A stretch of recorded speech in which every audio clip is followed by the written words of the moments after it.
ராமகிருஷ்ணா மருத்துவமனை ஆண்டுதோறும் நடத்தும் இந்த ஆம்புலன்ஸ் ஓட்டுநர்களுக்கான விழிப்புணர்வு கருத்தரங்குக்கு வந்திருக்கும் அனைவருக்கும் என்னுடைய வணக்கத்தை தெரிவித்துக் கொள்கிறேன்.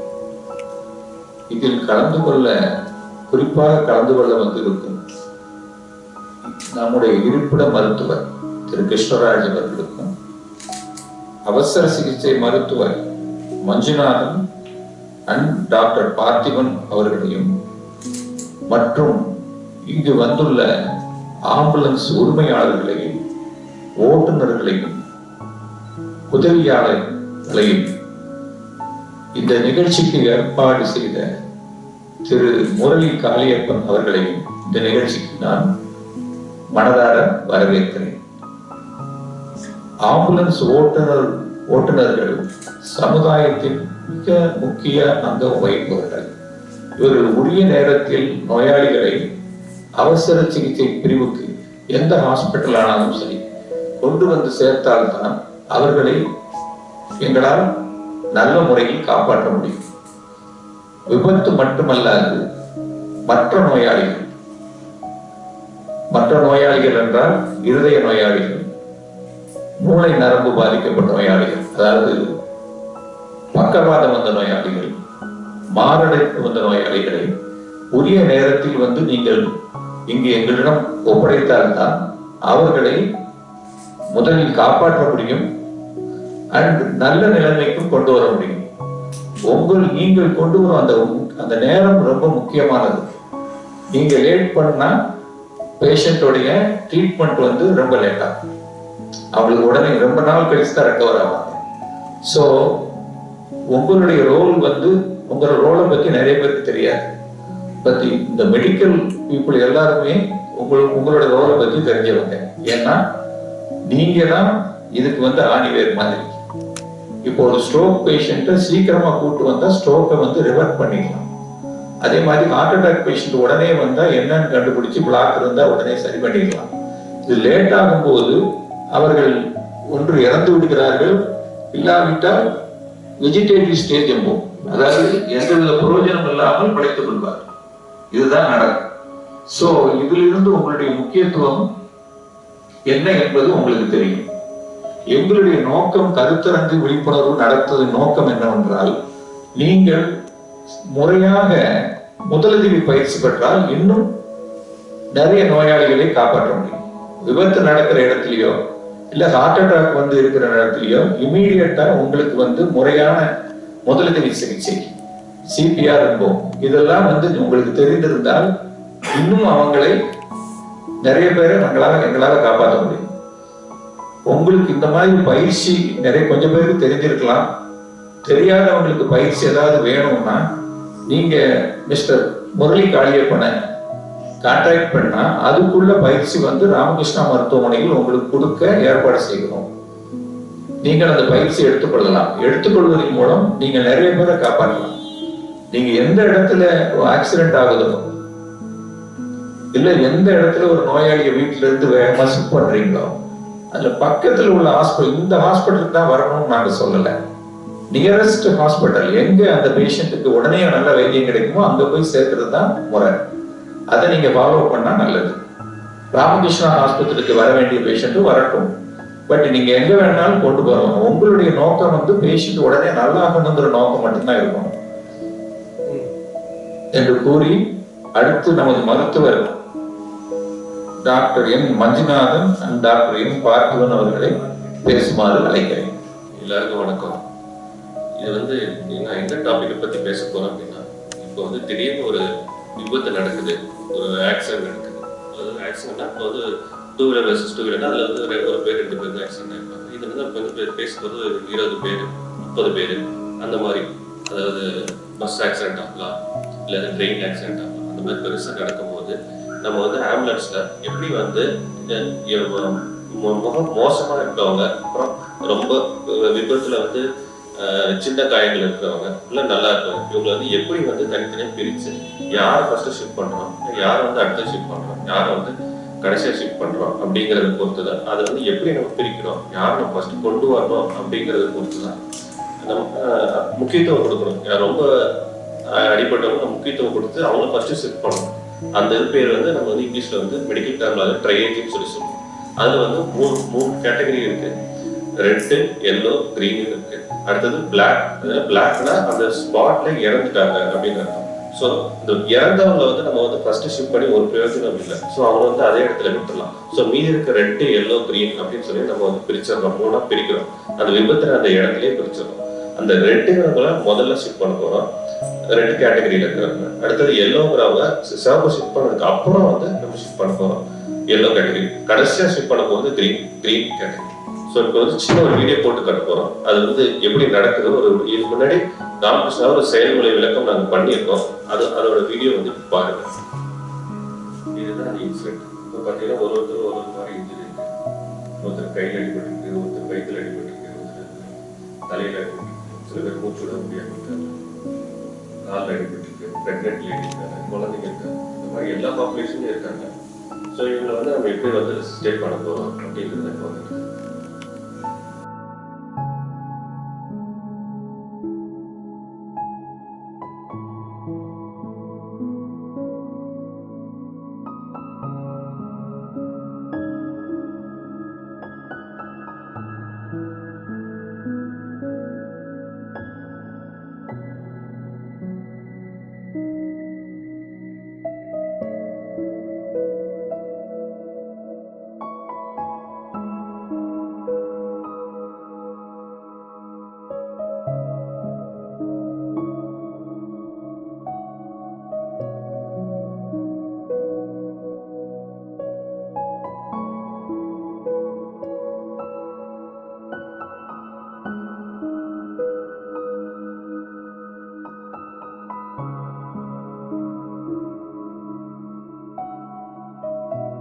விபத்து நடந்த உடனே இந்த மாதிரி பக்கத்துல இந்த மாதிரி நடந்திருக்கு, பக்கத்துல டாக்டர்ல இருக்கவங்க பார்த்தவங்க இந்த மாதிரி முதலுதவிக்காக ஹாஸ்பிட்டலுக்கு வந்து தகவல் சொல்லுவாங்க. ஸோ தகவல் சொன்ன உடனே இங்க இருந்து ஹாஸ்பிட்டல்ல இருந்து கோட் எல்லோ அப்படின்னு சொல்லி சொல்லுவாங்க. இதுக்கான வந்து ஏற்கனவே இதுக்கான கோட் எல்லோ அனௌன்ஸ் பண்ணா இந்த மாதிரி பெரிய விபத்து ஆயிருக்கு ஒரு இடத்துல, ஸோ அந்த இடத்துல போகணும் அப்படின்னு சொல்லி ஒரு தகவல் எங்களுக்கு. ஸோ இதுக்காக டாக்டர்ஸ், நர்சஸ், அப்புறம் கூட ஒர்க் பண்றவங்க, ஷிஃப்டர்ஸ், அப்புறம் செக்யூரிட்டி பர்சன்ஸ், இவங்க எல்லாமே சேர்ந்து ஒரு ஹாஸ்பிட்டலுக்கு இப்போ தகவல் வந்திருக்கு. உடனே இங்க இருந்து ஒரு டீமா வந்து ஒரு 2 ஆம்புலன்ஸ் 3 ஆம்புலன்ஸ்ல இருந்து இந்த தேவையான திங்ஸ் எல்லாம் எடுத்துட்டு அந்த ஸ்பாட்டுக்கு நாங்க முன்னாடியா ரீச் ஆகும்.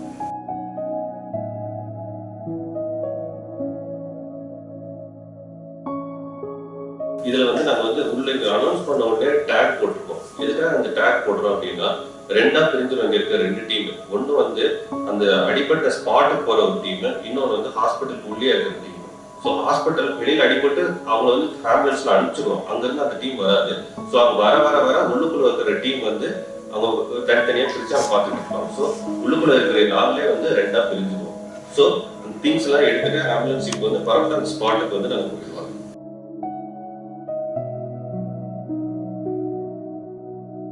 அந்த செக்யூரிட்டிஸ் எல்லாமே அது பொதுமக்களை வந்து நாங்க பண்ற இதை வந்து அவங்க கலக்காம நாங்க வந்து ஃபாஸ்டா செய்யறதுக்காக அவங்க வந்து ஃபர்ஸ்டே வந்து அங்க வந்து ப்ரொடெக்டிவ் லேயர் மாதிரி வெளியில வந்து ஃபார்ம் பண்ணிடுவாங்க. போன உடனே பாத்தீங்கன்னா அந்த ஷர்ட் போட்டுருக்காங்க பாத்தீங்களா, ஒரு கிரே பாத்தீங்கன்னா கையில கட்டுறாங்க. ஸோ இவங்களுக்கு எந்தெந்த அளவுக்கு அடிபட்டிருக்கு அப்படிங்கறது பொறுத்து ஃபர்ஸ்ட் வந்து பிரிச்சிருவோம். ரெட், எல்லோ, கிரீன் சொல்லிட்டு. ஸோ ரொம்ப அடிப்பட்டவங்களை வந்து ரெட் கலர் அப்படின்னு சொல்லி நம்ம பிரிக்கிறோம். ஸோ கட்டதான் அதுக்கப்புறம் தான் வந்து பேஷண்ட்டை ஒருத்தரா வந்து பின்னாடி ஷிஃப்ட் பண்ணியிருக்கோம். ஸோ இங்க வந்து ஃபர்ஸ்ட் வந்து ட்ரையேஜிங், இது பேர் தான் ட்ரையேஜிங்.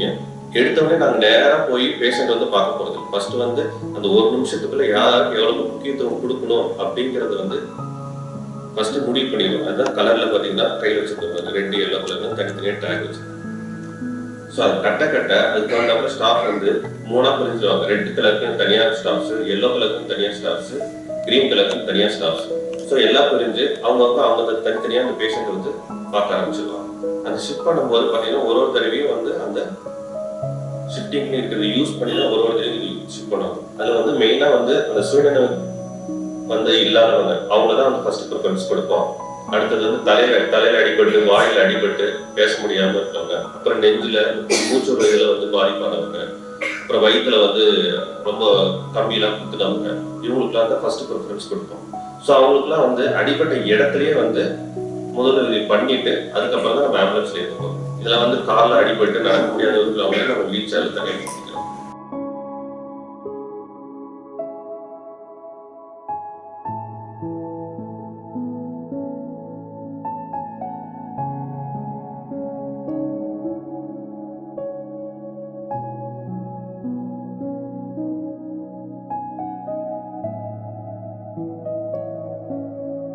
ஏன் நம்ம வந்து அடிப்பட்ட இடத்துலயே ட்ரீட்மெண்ட் பண்ணாம ட்ரையேஜிங் பண்ணிட்டு ஷிஃப்ட் பண்றோம் அப்படிங்கிறது முக்கியத்துவம் என்ன? யாருக்கு வந்து ஃபர்ஸ்ட் ட்ரீட்மெண்ட் கொடுக்கணும், யார் வந்து ட்ரீட்மெண்ட் கொடுத்தா உயிரை காப்பாற்ற முடியும் அப்படின்னு இருக்கிறவங்கள தான் ஃபர்ஸ்ட் நம்ம ஷிஃப்ட் பண்ணணும். ஸோ அதுதான் இந்த ட்ரையேஜிங் சிஸ்டம். ஸோ இவ்வளவு ஒரு இருக்கிற இடத்துல நம்ம வந்து ரொம்ப பாதிப்பானவங்களை தான் ஃபர்ஸ்ட் நம்ம கண்டுபிடிக்கணும். அது குழந்தைகள், கர்ப்பிணி பெண்களை இவங்களுக்கு வந்து ரொம்ப முக்கியத்துவம் கொடுக்கணும். இப்போ வந்து அடிப்படையில் ஃபர்ஸ்ட் டீம் வந்து இப்போ நம்ம ஆம்புலன்ஸ் வந்து ஷிஃப்ட் பண்ணுறோம். அதை வாயில் டீ போட்டுருக்காங்க, அவங்க சுயநலம் சுத்தமாக இல்லை. அதனால தான் அதே இடத்துல அவங்க மூச்சு வந்து ப்ரொடெக்ட் பண்ணுறதுக்காக வாயில் டியூப் போட்டு அவங்கள ஃபர்ஸ்டே ஷிஃப்ட் பண்ணிடுறோம்.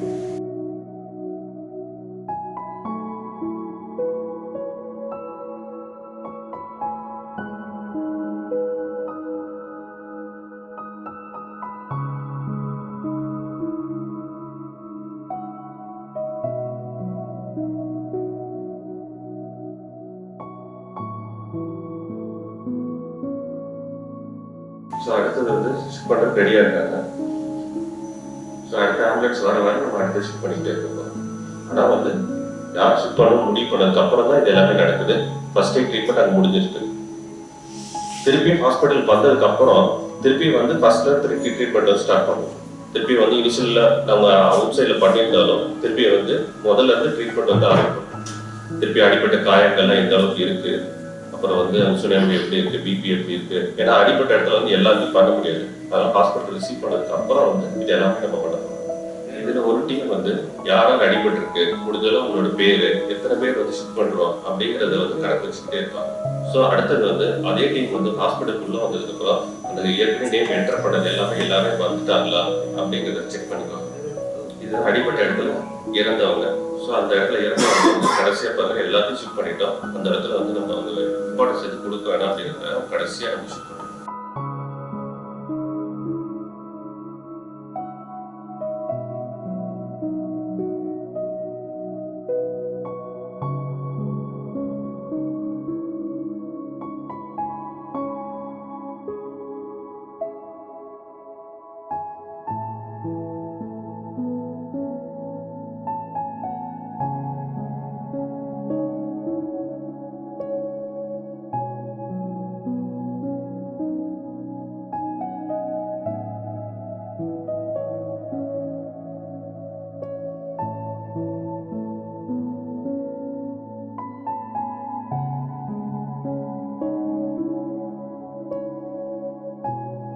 ஸோ இதை பத்தி வந்து அங்க இருக்க சுத்தி இருக்க பொதுமக்களுக்கு வந்து தெரியாது.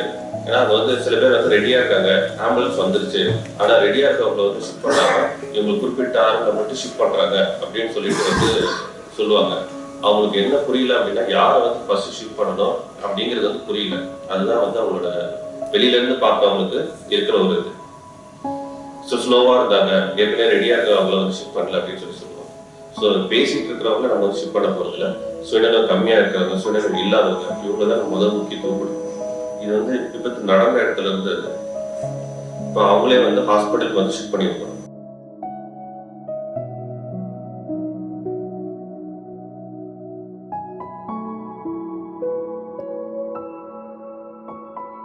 ஸோ ஹாஸ்பிட்டல் ட்ரீட்மெண்ட் ஷிஃப்ட் பண்ண உடனே திருப்பி அதே மாதிரி ஃபுல் அசஸ்மெண்ட் அப்போ பண்ண போகிறோம். பாருங்க கையில் வந்து சர்க்குலர் கட்டியிருக்காங்க பாருங்க. ஸோ அவங்களெல்லாம் மானிட்டர் ஃபுல் அசஸ்மெண்ட் வந்து இங்கே இருக்க டாக்டர் தனியாக டீம் வந்து இங்கே இருக்க ஸ்டாஃப்ஸ் வந்து ஃபுல் அசஸ்மெண்ட் திருப்பி பண்ணி திருப்பியும் ஸ்டெபிலைஸ் பண்ணுவோம்.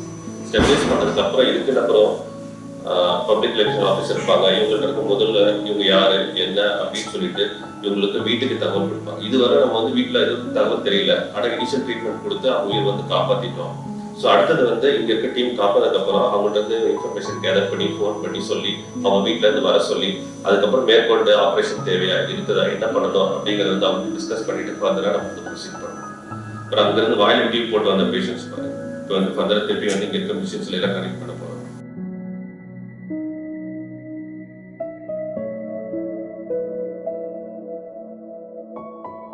ஷிஃப்ட் பண்ணதுக்கப்புறம் அதுக்கப்புறம் அந்த பேஷண்ட் ஸ்டெபிலைஸ் பண்ண ஒரு வார்டுக்கு தனித்தனியாக ஷிஃப்ட் பண்ணிக்கிட்டே இருக்காங்க.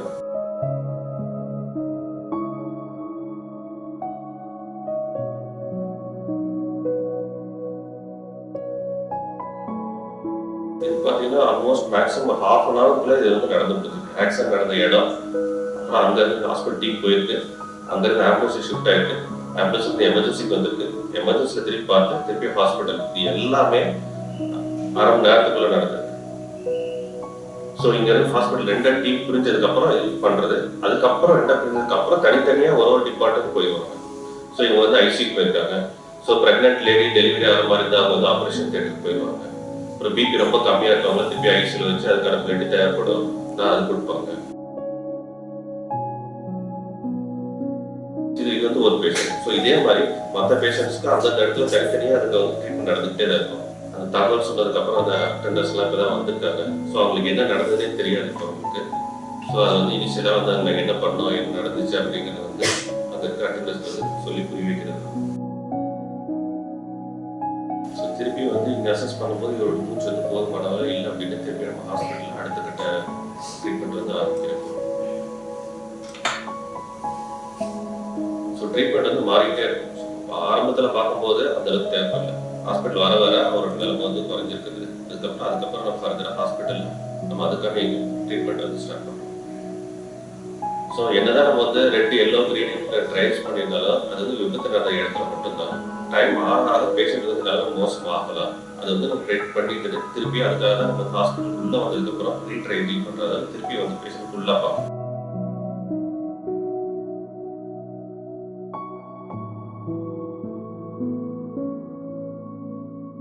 ஸோ இவ்வளோ நடந்து முடிஞ்சிருக்கு. இப்போ தான் வந்து பேஷண்ட் வந்து பார்க்க வந்திருக்கு. ஸோ பேஷண்ட் வந்து ஐசியூவில் இருக்காங்க, அவங்க லைஃப் வந்து சேவ் ஆகிருக்கு.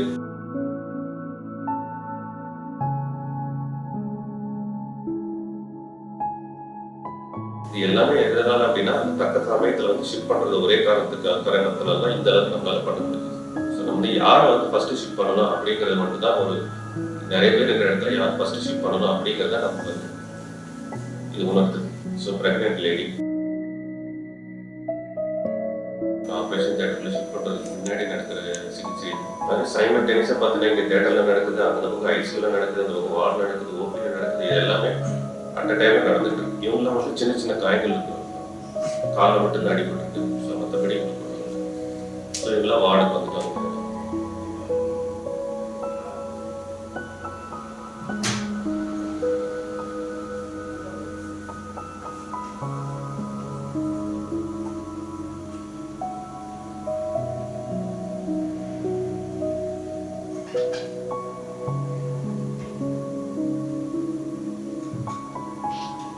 ஒருத்தர் அந்த மற்ற பேஷண்ட்ஸ்லாம் வந்து வார்டில் சின்ன சின்ன காய்கள் இருக்கிறவங்களுக்கு வார்டுக்கு ஒருத்தர்.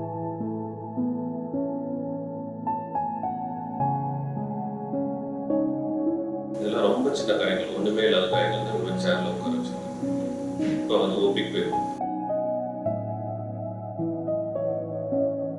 சினைப்பு காய்கள் இருக்கிறதுனால சர்ஜரி டாக்டர் பார்க்குறாங்க.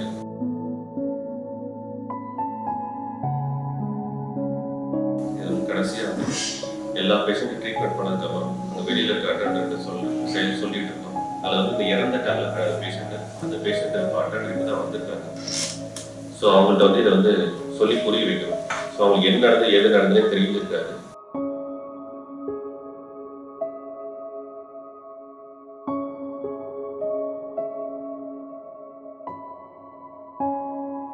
ஸோ இறந்தவங்க வந்து கடைசியாக நம்ம வாட்ச் அச்சீவ் பண்ணுறோம். ஸோ மொத்தமாக பார்த்தோம்னா இது வந்து 1 மணி நேரத்துக்குள்ள நடந்த ஹோல் இன்சிடென்ட் தான் இந்த 1 மணி நேரம் 10 நிமிஷத்துக்குள்ள நடக்கும். ஸோ அந்த ஃபர்ஸ்ட்டு நம்ம எந்தெந்த பேஷண்ட் ஷிஃப்ட் பண்ண போகிறோம் அவங்க அப்படிங்கிறனா எந்தெந்த மாதிரி பேஷண்ட் அப்படிங்கிறத பார்க்க போகிறோம். தலையில் அடிபட்டுருக்கு, சுயநினைவு இல்லை, அவங்க மூச்சு விட ரொம்ப கஷ்டப்படுறாங்க, வாயில் டியூப் போடணும் அப்படிங்கிற பேஷண்ட்டு, அப்புறம் நெஞ்சில் வந்து கம்பி குத்துற பேஷண்ட்டு, அப்புறம் கால் எலும்பு உடஞ்ச பேஷண்ட். கால் எலும்பு உடஞ்ச பேஷண்ட்னா அவங்களுக்கு வந்து ரத்தம் வந்து அதிகமாக போயிருக்கும், பிபிலாம் ரொம்ப குறைஞ்சிருக்கும். ஸோ சீக்கிரமாக குறைஞ்சிருக்கும். ஸோ அவங்களை வந்து ஃபர்ஸ்டே நம்ம வந்து ஷிஃப்ட் பண்ணணும். அப்புறம் வயிற்றுக்குள்ள போனால் என்ன குடல் எல்லாமே பாதிச்சிருக்கலாம். அவங்களுக்கு உடனடியாக ஆப்ரேஷன் நமக்கு தேவை. அவங்க அதே மாதிரி பிபிலாம் ரொம்ப குறைஞ்சிடும். ஸோ அவங்க முதல்ல ஃபர்ஸ்ட் ஷிஃப்ட் பண்ணணும். அப்புறம் கர்ப்பமாக இருக்கவங்க அடுத்தது எல்லோ, ரெண்டாவதா ஷிஃப்ட் பண்ண போறாங்க. ஃபர்ஸ்ட் ரெண்டு ஷிஃப்ட் பண்ணதுக்கு அப்புறம் ரெண்டாவது யாரா ஷிஃப்ட் பண்ண போறாங்க, சிராய்ப்பு காயம் தலையில இருக்க ஆனா வெட்டு காயம் மட்டும் இருக்கு. அப்புறம் மூஞ்சிலையும் வெட்டு காயங்களா இருக்கிற மாதிரி இருக்கு. கையில சின்ன சின்ன எலும்புகள்லாம் உடைஞ்ச மாதிரி இருக்கு. இந்த இடத்துல மட்டும் வலிக்குது, இந்த இடத்துல மட்டும் ரத்தம் வருது, அந்த மாதிரி இருக்கிறவங்களுக்கு. அப்புறம் கால் கீழே இருக்கிறவங்க, முட்டிக்கு கீழே இருக்க அடிபட்டவங்க. அப்புறம் முதுகு பின்னாடி வலிக்குது அப்படின்னு சொல்றாங்க. அப்புறம் கால் பாதத்துக்கிட்ட அடிபட்டவங்க. இவங்கெல்லாம் நம்ம அடுத்தது கடைசியா நம்ம அந்த ட்ரீம் சொல்லி சொல்றோம். அதெல்லாம் பிரச்சனை சாதாரண சிராய்ப்பு காயங்கள் மட்டும்தான். மூஞ்சில இருக்கலாம், எங்க உடம்புல எங்க வேணா இருக்கலாம். அவங்களுக்கு நமக்கு கடைசியா பண்ண போறது எங்க வேணா இருக்கலாம், கையில இருக்கலாம், கால்ல இருக்கலாம், தலையில இருக்கலாம். அவளுக்கு ரத்தம் வெளியில வரல, சுயநலம் நல்லா இருக்கு, நல்லா பேசுறாங்க அப்படிங்கிற பேஷண்ட் தான் க்ரீன் சொல்லி சொல்லுவோம். அப்புறம் பிளாக்னா அதே இடம் விபத்து நடந்த இடத்துல இருந்தாங்க. ஆம்புலன்ஸ்ல எப்படி ஷிஃப்ட் பண்ண போறோம், அது எவ்வளவு ஃபாஸ்டா ஷிஃப்ட் பண்ண போறோம், அது யார் ஷிஃப்ட் பண்ண போறோம் ஃபர்ஸ்ட் அப்படிங்கிறதா இது செயல்படுத்தும். இந்த மாதிரி நாங்கள் வருஷம் இந்த மாதிரி ராமகிருஷ்ணா சார்பில் விழிப்புணர்வு மாதிரி நடத்திட்டு இருக்கோம். இதே மாதிரி இது எல்லாமே ஸ்டூடெண்ட்ஸ் தான் இங்கே நடந்துட்டு, நம்ம காலேஜ் ஸ்டூடெண்ட்ஸ் தான் ஆக்ட் பண்ணுது. ஸோ ஹாஸ்பிட்டல் டீம் போய் அந்த இடத்துல ரெசிஸ்டேட் பண்ணி கூட்டிட்டு வரும். அனைவருக்கும் வணக்கம். நான் பேச போகிற தலைப்பு பார்த்தீங்கன்னா கோல்டன் ஹவர். நான் சொல்ல போகிற கருத்தை ஆல்ரெடி நம்ம மெடிக்கல் டைரக்டர் சார் ஷார்ட்டாக முன்னாடியே சொல்லிட்டாங்க.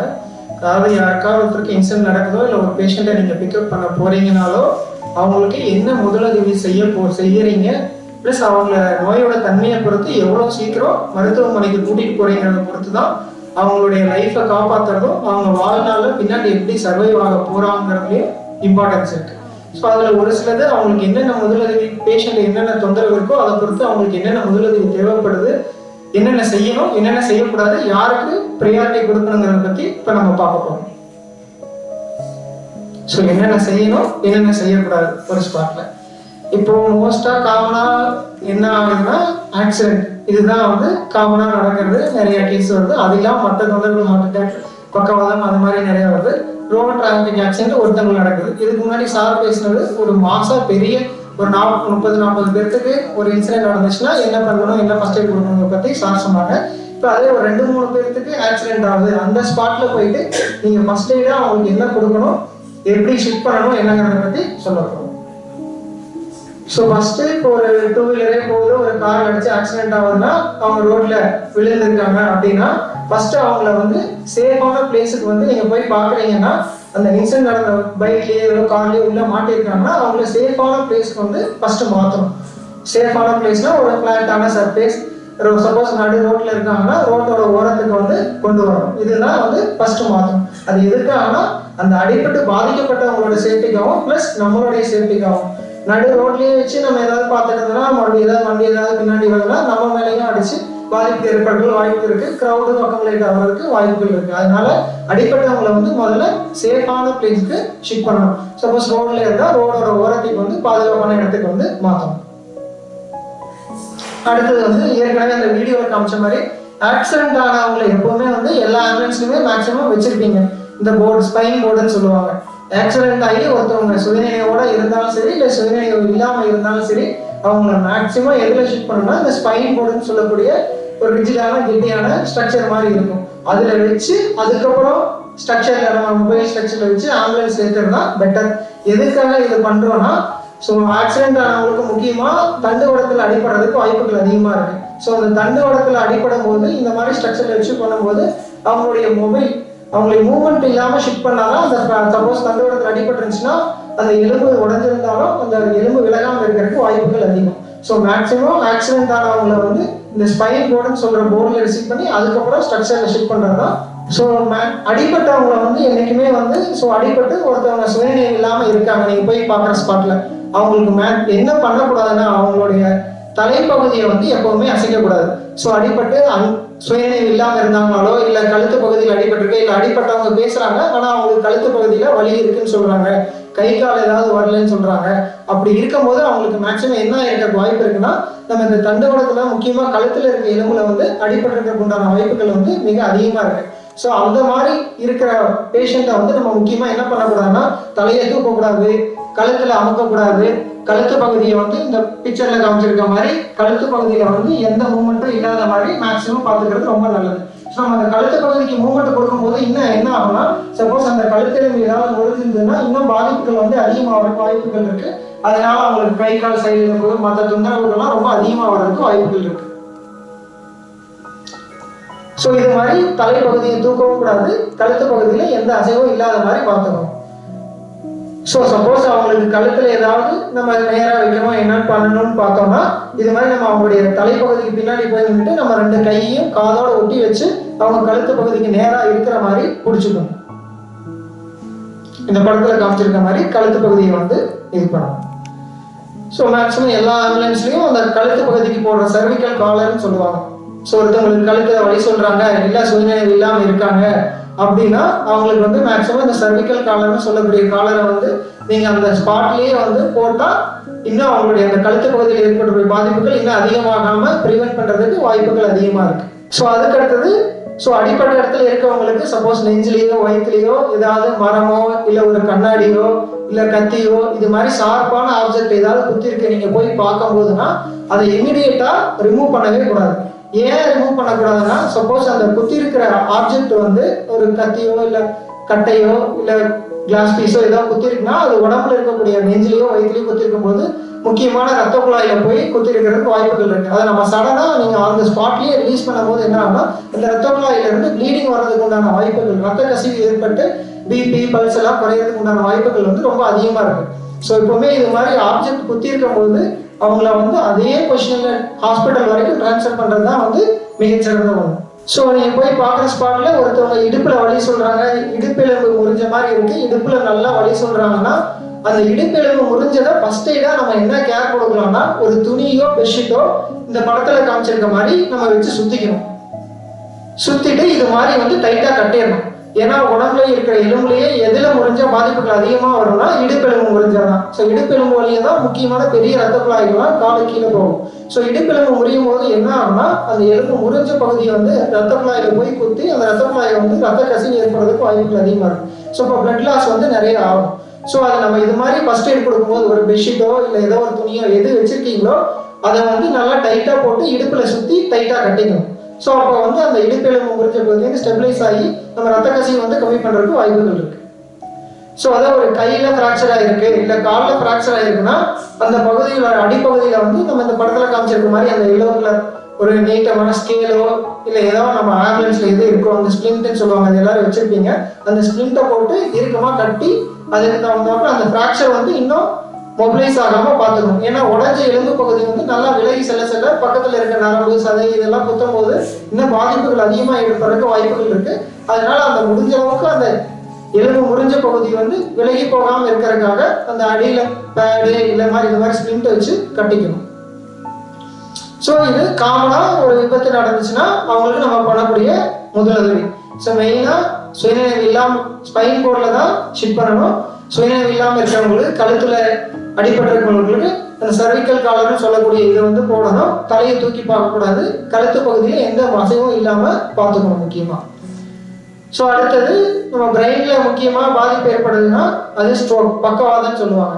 ஸோ பக்கவாதத்தை வந்து நம்ம முதல்ல பக்கவாதம் தான் அவங்களுக்கு வந்திருக்குன்னு சொல்லிட்டு முக்கியமா நம்ம ஒவ்வொருத்தவங்களை போய் தொந்தரவு கூப்பிடுறாங்க என்னன்னு போயிட்டு கேட்குறீங்க, அவங்களுக்கு பக்கவாதம் தான் வந்திருக்குங்கிறத நம்ம எதை வச்சு ஐடென்டிஃபை பண்ணலாம்னா, ஃபர்ஸ்ட் அவங்களுக்கு வாய் கோணல் இது மாதிரி இருந்துச்சுன்னா அது பக்கவாதத்தோடைய ஒரு சிம்டம். வாய் கோணல், பேச்சு குளறல் இருக்கும், கை கால் மரமரப்பு சொல்லுவாங்க. இது மாதிரி இந்த நாளில் எந்த தொந்தரவு இருந்தாலும் அவங்களுடைய பக்கவாதத்துக்கு உண்டான அறிகுறிகள் வந்து ஸ்டார்ட் ஆகுதுன்னு அர்த்தம்.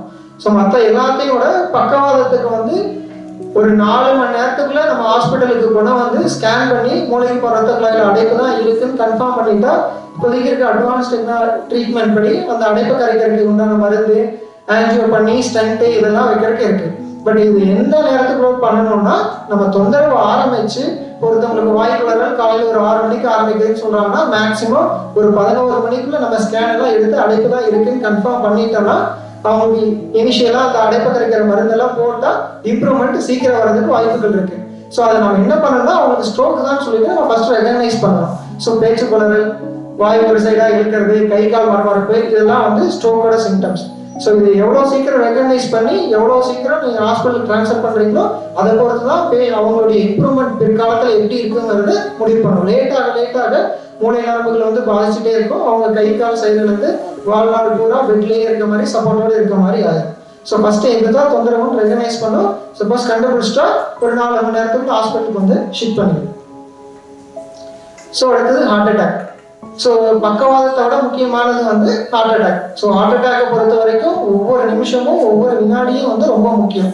ஸோ நாட் ஓன்லி நெஞ்சில் வலி இருந்தால் மட்டும்தான் ஹார்ட் அட்டாக்னு கிடையாது. சம்டைம்ஸ் சிலருக்கு வந்து தாடையில் வலி இருக்கும், கையில் வலி இருக்கும். அது மாதிரி சொல்கிறவங்களும் அது ஹார்ட் அட்டாக்கோட அறிகுறிகளாக இருக்கலாம். ஸோ அவங்க எவ்வளோ சீக்கிரம் நம்ம ஃபஸ்ட் எய்டாக வந்து எதுவும் பண்ண முடியாது, ஆம்புலன்ஸில் எதுவும் பண்ண முடியாது. எவ்வளோ சீக்கிரம் ஹாஸ்பிட்டலுக்கு கூட்டிகிட்டு வரமோ அதை பொறுத்து தான் அவங்களுடைய காப்பாற்றுறது எல்லாமே பண்ண முடியும். ஸோ அடுத்தது இப்போ ஒருத்தவங்களுக்கு பாம்பு கடிச்சிருக்கு, போய் பார்க்குறீங்க, அவங்க ஷிஃப்ட் பண்ண போகிறீங்க அப்படின்னா அவங்களுக்கு நம்ம ஃபஸ்ட்டு நீங்கள் என்ன கொடுக்கக்கூடிய ப்ரீ ஹாஸ்பிட்டல் கேர்னு பார்த்தீங்கன்னா முக்கியமாக பாம்பு கடிச்சவங்க வந்து எப்போவுமே ஆன்சிஸாக ரொம்ப பதட்டமாக தான் இருப்பாங்க.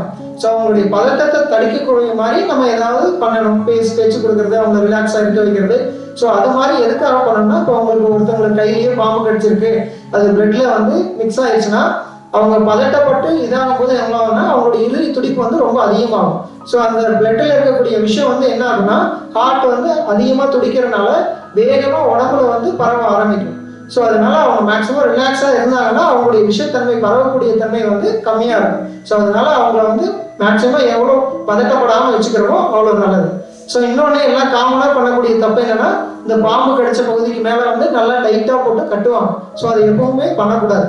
ஸோ அப்படி டைட்டாக நீங்கள் கட்டும் போது என்ன ஆகுனா அந்த பகுதிக்கு கீழே சுத்தமாக ரத்த ஓட்டம் இல்லாமல் அந்த பகுதியே பிற்காலத்தில் வந்து எடுக்கிற மாதிரி கூட ஒரு சிலவங்களுக்கு வரும். ஸோ எப்பவுமே பாம்பு கடிச்ச மற்ற ஏதாவது கடிச்சிருக்கனாலும் அந்த பகுதிக்கு மேலே கயிறோ ஏதோ போட்டு டைட்டாக எப்பவுமே கட்டக்கூடாது. ஸோ கட்டுனா அந்த கீழே வர பகுதிக்கு ரத்த ஓட்டமே சுத்தமாக இல்லாமல் போயிடும். அதனால பாதிப்புகள் வந்து நிறைய ஏற்படுறதுக்கு வாய்ப்புகள் இருக்கு. ஸோ அதனால அவங்களுக்கு கடிச்ச பகுதியை என்ன பண்ணணும்னா மேக்சிமம் அவங்க அசையாமல் இருக்கிற மாதிரி கட்டு போட்டு இம்மோபிளைஸ் பண்ணணும். அந்த பகுதிக்கு மேலே வந்து டைட்டாக கட்டக்கூடாது.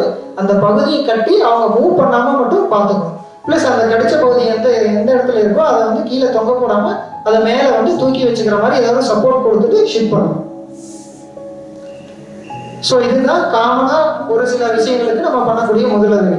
ஸோ இன்னொன்று காமனாக என்னன்னா பேசிக் லைஃப் சப்போர்ட். இது எல்லாத்துக்குமே தெரிஞ்சிருக்கும்னு நினைக்கிறேன்.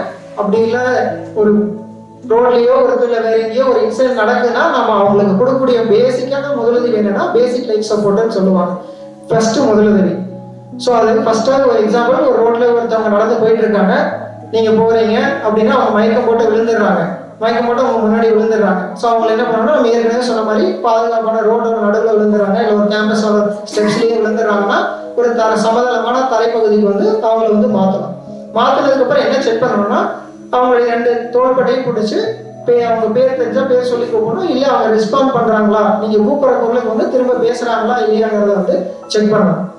அப்படி செக் பண்ணுறீங்க, பேசிட்டாங்கன்னா அவங்க ஓரளவுக்கு நார்மலாக இருக்காங்கன்னு அர்த்தம். அப்படி நீங்கள் கூப்பிட்டவங்களுக்கு அவங்க பேசலை அப்படின்னா அடுத்து என்ன செக் பண்ணணும்னா உங்களுக்கு இறுதி துடிப்பு இருக்கா, மூச்சு விடுற தன்மை இருக்கா அப்படிங்கிறத செக் பண்ணணும். ஸோ பல்ஸ் இருக்கா இல்லையாங்கிறத எப்படி செக் பண்ணணும், நம்ம அந்த படத்தில் காமிச்ச மாதிரி கழுத்தோட சென்டரில் கையை வச்சுக்கிட்டு சைடில் வந்தீங்கன்னா நம்மளுடைய இறுதி துடிப்பு பல்ஸ் வந்து தெரியும். ஸோ இதை வச்சு பல்ஸ் இருக்கா இல்லையாங்கிறத செக் பண்ணலாம். மூச்சு விடுற தன்மை வந்து நம்மளுடைய நெஞ்சு கூடு மார்பு பகுதி வந்து மேலேயும் கீழே விரிஞ்சதுன்னா அவங்களுக்கு மூச்சு விடுற தன்மை இருக்கா இல்லையாங்கிறத இதில் வச்சு செக் பண்ணிக்கலாம். சப்போஸ் நீங்கள் மட்டும்தான் இருக்கீங்க, இன்னொரு ஆள் தேவைப்படுதுன்னா வேறு யாராவது கால் பண்ணி கூப்பிட்டுக்கலாம். இல்லை அவங்க ரெஸ்பாண்ட் பண்ணுறாங்கன்னா நீங்கள் இமீடியட்டாக ஷிஃப்ட் பண்ணிக்கலாம். சப்போஸ் நீங்கள் செக் பண்ணுறப்ப அவங்களுக்கு பல்ஸும் இல்லை, அதாவது இறுதி துடிப்பும் இல்லை, மூச்சு விடுற தன்மையும் இல்லைன்னா அடுத்தது என்ன பண்ணணும்னா சிபிஆர், அந்த கார்டியாக் மசாஜ்னு சொல்லுவாங்க, அதை வந்து நம்ம ஸ்டார்ட் பண்ணணும். மேக்ஸிமம் எல்லாத்துக்கும் சிபிஆர் எப்படி கொடுக்குறதுன்னு தெரிஞ்சிருப்போம். ஸோ நம்மளுடைய ஒரு விரலுக்கு இன்னொரு விரலுக்கு நடுவில் 2 கையையும் வச்சு சென்டர் ஆஃப் த செஸ்ட் இடது பக்கத்தில் நம்ம சென்டர் ஆஃப் த செஸ்ட்டில் கையை வச்சு இது மாதிரி கம்ப்ரெஷன் வந்து கொடுக்கணும். சிபிஆர் ஸ்டார்ட் பண்ணணும். இது யாருக்குன்னா பல்ஸும் இல்லை மூச்சு விடுற தன்மையும் இல்லை அவங்களுக்கு வந்து இந்த சிபிஆர் வந்து ஸ்டார்ட் பண்ணணும். ஸோ அந்த சிபிஆரோட செஸ்ட் கம்ப்ரெஷன் வந்து நம்ம எப்படி கொடுக்கணும்னா மினிமம் ஒரு அப்ராக்சிமேட்டாக 5 சென்டிமீட்டருக்கு அமுக்கணும். ஒரு நிமிஷத்துக்கு 100லேருந்து 120 செஸ்ட் கம்ப்ரெஷன் வந்து கொடுக்க வேண்டியது இருக்கும். ஸோ இது மாதிரி எப்படி பண்ணணும்னா ஒரு 30 கம்ப்ரெஷன் கொடுத்ததுக்கப்புறம் நம்ம வெறும் சிபிஆர் மட்டும் கொடுக்கக்கூடாது, அவங்களுக்கு காற்றும் ஆக்சிஜனும் கொடுக்க வேண்டியது இருக்குங்கிறனால ஒரு 30 கம்ப்ரெஷன் 30 தடவை நெஞ்சை வந்து அழுத்திட்டு 2 தடவை வந்து வாயோட வாய் வச்சோ இல்லை நம்ம கை அவங்களுடைய வாய்க்கும் நம்மளுடைய வாய்க்கும் இடையில கையை இது மாதிரி வச்சுட்டு அது வழியாக வந்து மூச்சு கொடுக்கணும். 30 தடவை நெஞ்சு அமைக்கிட்டு கம்ப்ரெஷன் கொடுத்துட்டு 2 தடவை வந்து மூச்சு காற்று வந்து கொடுக்கணும். ஸோ இது மாதிரி வந்து ஒரு 2 நிமிஷத்துக்கு ஒரு தடவை கொடுத்துட்டு நம்ம அவங்களுக்கு பல்ஸ் மறுபடியும் வந்துருச்சா, இருதய துடிப்பு மறுபடியும் வந்துருச்சா, மூச்சு விடுறாங்களா என்னங்கிறத வந்து அசஸ் பண்ணிட்டே இருக்கணும் ஒவ்வொரு 2 நிமிஷத்துக்கும். இன்கேஸ் பல்ஸ் வந்துருச்சுன்னா அதுக்கப்புறம் நம்ம ஷிஃப்ட் பண்ண வேண்டியது. இது ஆட்டோமேட்டிக் எக்ஸ்டர்னல் டீஃபிபிரிலேட்டர்னு சொல்லுவாங்க. ஒரு மானிட்டர் இப்போ இருக்க எல்லா ஆம்புலன்ஸ்லையும் மேக்ஸிமம் இருக்கும். ஸோ இதோட வேலை என்னன்னு பார்த்தீங்கன்னா, சப்போஸ் ஒருத்தவங்களுக்கு நீங்கள் போய் செக் பண்ணும்போது பல்ஸு இதய துடிப்பு எதுவுமே சுத்தமாக இல்லைன்னா, ஸோ இந்த ஆட்டோமேட்டிக் எக்ஸ்டர்னல் டீஃபிபிரிலேட்டர் 2 பேடு மாதிரி வச்சிருப்பாங்க. அந்த பேடை எடுத்து இடது பக்கம் வலது பக்கம் அட்டாச் பண்ணணும். வலது பக்கம் எங்கன்னா இந்த கழுத்து எலும்புக்கு கீழே வந்து அட்டாச் பண்ணணும். இடது பக்கம் எங்கே அட்டாச் பண்ணணும்னா நம்மளுடைய நெஞ்சு ஹார்ட் எங்கே இருக்கோ அந்த சைடை வந்து அட்டாச் பண்ணிடணும். அப்படி அட்டாச் பண்ணும்போது என்ன ஆகும்னா, நம்மளுடைய இருதயத்தில் ஏதாவது துடிப்பில் ஏதாவது மாறுதல்கள் இருந்து அதனால அவங்களுக்கு ஹார்ட் வந்து செயலில் இருந்ததுன்னா இந்த கருவியே வந்து அதை கண்டுபிடிச்சு அதுக்கு உண்டான எனர்ஜியை வந்து ஷாக்குன்னு சொல்லுவாங்க. படத்துல நம்ம காமிக்கிற மாதிரி டீஃபிபிரிலேஷன் பண்ற மாதிரி ஷாக், அதோட எனர்ஜியை வந்து அந்த மிஷினே வந்து ஆட்டோமேட்டிக்காக டெலிவரி பண்ணிடும். அப்படி பண்ணும்போது அவங்களுடைய இருதய ஹார்ட் பீட் வந்து மறுபடியும் துடிச்சு அவங்க ரிவைவ் ஆகிறதுக்கு மறுபடியும் உயிர் பெறதுக்கு வந்து சான்சஸ் வந்து ரொம்ப ரொம்ப அதிகம். ஸோ இது வந்து நம்ம சிபிஆர் கம்ப்ரெஷன் ரெஸ்கியூ பிரேத் எல்லாம் கொடுத்துட்டு அன்லெஸ் உங்களுக்கு ஹெல்ப் வர வரைக்கும் இல்லை நீங்களே ஷிஃப்ட் பண்ணுற மாதிரி இருந்தால் ஷிஃப்ட் பண்ணிக்கலாம். பேசிக்காக பல்ஸ் இல்லாதவங்களுக்கு மூச்சு விட தன்மை இல்லாதவங்களுக்கு போய் கொடுக்குற ஃபர்ஸ்ட் எய்ட் வந்து இதுதான். ஸோ இனிஷியலாக நம்ம எவ்வளோ சீக்கிரம் சிபிஆர் ஆரம்பிச்சு ஷிஃப்ட் பண்ணுறோமோ அந்த அளவுக்கு தான் அவங்களுடைய லைஃப்பை வந்து காப்பாற்ற முடியும். ஸோ இதே ஒரு குழந்தைக்கு நம்ம இது பெரியவங்களுக்கு எப்படி சிபிஆர் அந்த ஹார்ட் கம்ப்ரெஷன் கொடுக்குறது பார்த்தோம். இதுவே ஒரு குழந்தைக்கு வந்து மயக்கம் ஆகிட்டாங்க, பல்ஸ் செக் பண்ணும்போது பல்ஸ் இல்லைங்கிற மாதிரி சொல்கிறாங்க, அவர் 2 வயசுக்குள்ளே இருக்கிற குழந்தைக்கு நம்ம எப்படி சிபிஆர் இந்த செஸ்ட் கம்ப்ரெஷன் கொடுத்து மறுபடியும் ஹார்ட்டை துடிக்க வைக்கிறோம்னா இந்த படத்தில் காமிச்சிருக்க மாதிரி நடு செஸ்ட்ல வந்து மார்பு பகுதியில் வந்து கை வச்சு 2 விரலால அழுத்தணும். அப்படி இல்லைன்னா முதல் படத்தில் காமிச்சிருக்கிற மாதிரி நம்மளுடைய 2 கட்டை விரலையும் நெஞ்சு பகுதியோட முடிகிற இடத்துல கையை வச்சு நடுப்பகுதியில் வந்து அழுத்தணும். அதை ஏற்கனவே சொன்ன மாதிரி 30 தடவை வந்து அழுத்தணும். அப்படி இல்லைன்னா 15 தடவை வந்து அழுத்தி மூச்சு காற்று வந்து கொடுக்கணும். அதே கொஞ்சம் பெரிய குழந்தையா இருக்காங்க, இதுக்கு முன்னாடி காமிச்ச படம் வந்து 2 வயசுக்குள்ள குழந்தையா இருக்காங்கன்னா அது மாதிரி நம்ம செஸ்ட் கம்ப்ரெஷன் வந்து கொடுக்கணும். அதுவே ஒரு 4 வயசு 5 வயசு 7 வயசு 8 வயசு இருக்காங்கன்னா அவங்களுக்கு ஒரு கையை மட்டும் வச்சு நம்மளுடைய மார்பு பகுதியில் வச்சு அழுத்தணும். இதெல்லாம் யாருக்குன்னா பல்ஸே சுத்தமா இல்லை, ஹார்ட் பீட்டே சுத்தமா இல்லைன்னு சொல்லிட்டு நம்ம கண்டுபிடிச்சிருக்கோம்னா அவங்களுக்கு கொடுக்கக்கூடிய முதலுதவி. ஸோ எந்த ஒரு இதுக்குமே வந்து ஒவ்வொரு நிமிஷமும் வந்து அடிப்பட்டவங்களுக்கோ நெஞ்சு வலியோ பக்கவாதம் வரவங்களுக்கோ ஒவ்வொரு நிமிஷம் வந்து நீங்கள் ஹாஸ்பிட்டல் கொண்டு வர்றதுக்கு முன்னாடி கொடுக்கக்கூடிய கேர் வந்து அவங்களுடைய வாழ்நாளுடைய பிற்பகுதியில் வந்து ரொம்ப முக்கியம். ஸோ அந்த டைமில் நம்ம என்ன உதவி செய்யறோமோ அதை பொறுத்து தான் அவங்களுடைய இம்ப்ரூவ்மெண்ட்டு எல்லாமே வந்து பின்னாடி பிற்காலத்தில் வர்றதுக்கு வாய்ப்புகள் இருக்கு. நன்றி.